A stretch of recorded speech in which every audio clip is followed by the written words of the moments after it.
Well, we're at the next chapter in the Captain America classic, The Secret Empire, and let me tell you, it's a scream.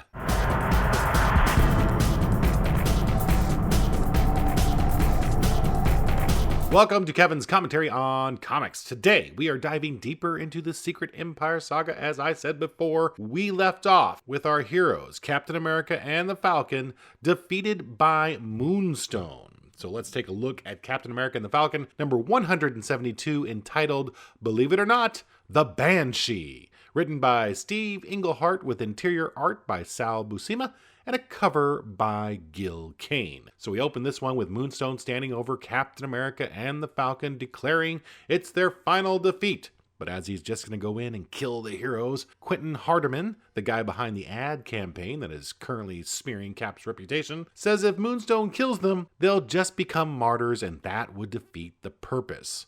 So Moonstone agrees and hands the heroes over to his goons to guard because he had a couple phone calls to make. But unfortunately for the goons, our two heroes wake up and make short work of them. They get away, including going through Moonstone himself, but Moonstone couldn't follow them without blowing the whole smear campaign. I guess I didn't quite understand this. I guess if it looked like Moonstone had lost custody of Captain America and the Falcon and fought them in front of reporters, somehow that would unravel the whole campaign, but I didn't quite understand that.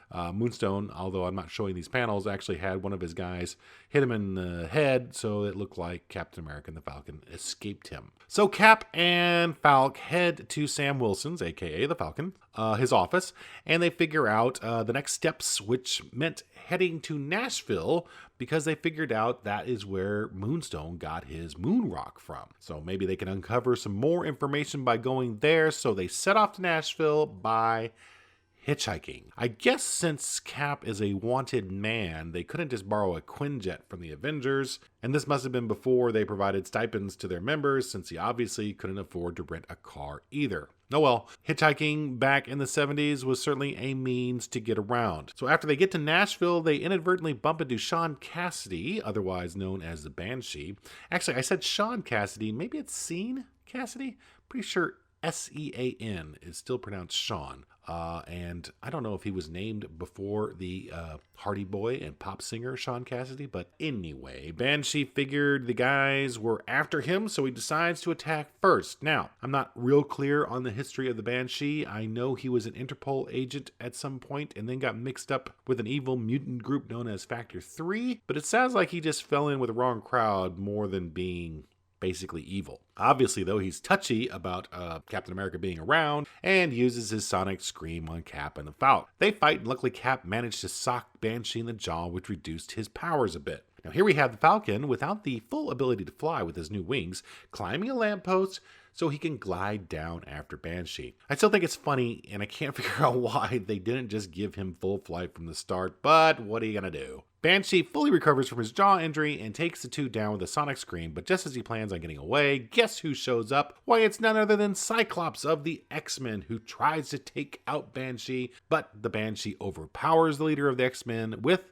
you guessed it, a sonic scream. Banshee gets away just as Cap and the Falcon recover, but before the heroes can do anything else, they are levitated into the air and to Professor X. The two were telekinetically transported thanks to Marvel Girl, and Professor X explains that the Banshee fought them because he thought Cap was after him. Professor X explains further that the mutants have been hunted down and captured by a group bent on destroying them.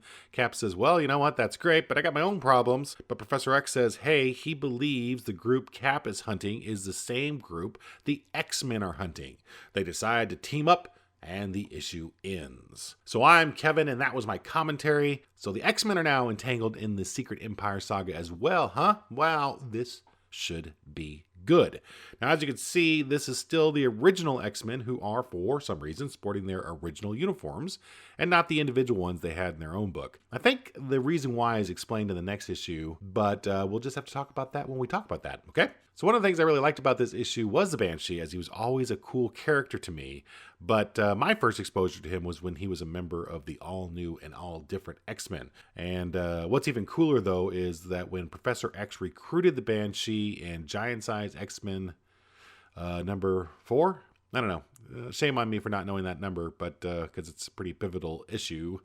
But at any rate, Giant Size X-Men, Professor X recruited Banshee in Nashville, where the Banshee was in this issue. So it's that type of continuity between the books that really made and make the Marvel Universe so great. So join me as we go into the next chapter of the Secret Empire with issue number 173. But in the meantime, why not subscribe to my channel so you don't miss out? And if you could, actually, like and share this video, that would please me to no end. No end! Do you hear me? What? I gotta scream like a banshee for you to understand? Well, I doubt my vocal cords could handle that, so until next time, why not go out and make that day a great one, and I'll see ya.